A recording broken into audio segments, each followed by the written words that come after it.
um longo e triste adeus. Fui te acompanhando com o olhar até você sumir e se perder de mim. Veio um vazio tão imenso que eu até pensei que eu não ia aguentar.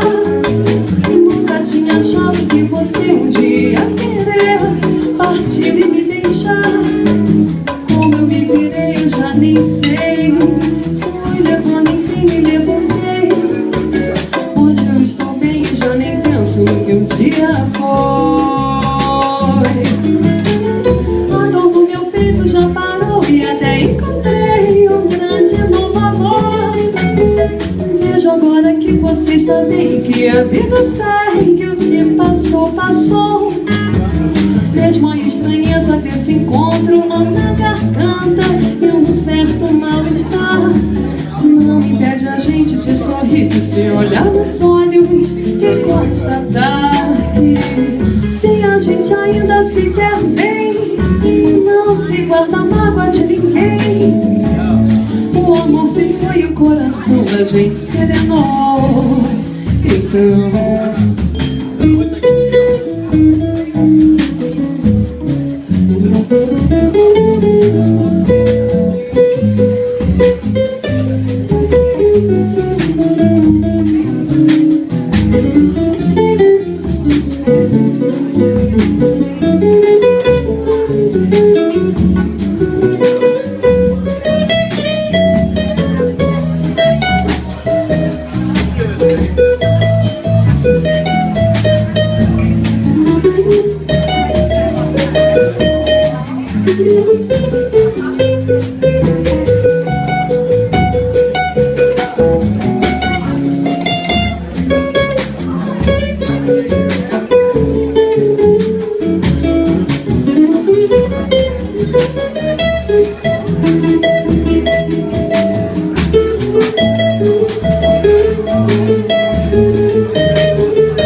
te ver de novo, tanto tempo faz que a gente deu um longo e triste adeus.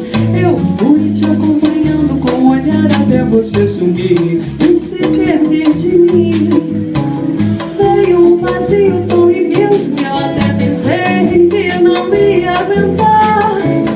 Nunca tinha achado que você um dia querer partir e me deixar. Como eu me virei eu já nem sei. Fui levando, enfim me levantei. Hoje eu estou bem e já nem penso no que um dia foi. A dor no meu peito já parou e até encontrei um grande novo amor.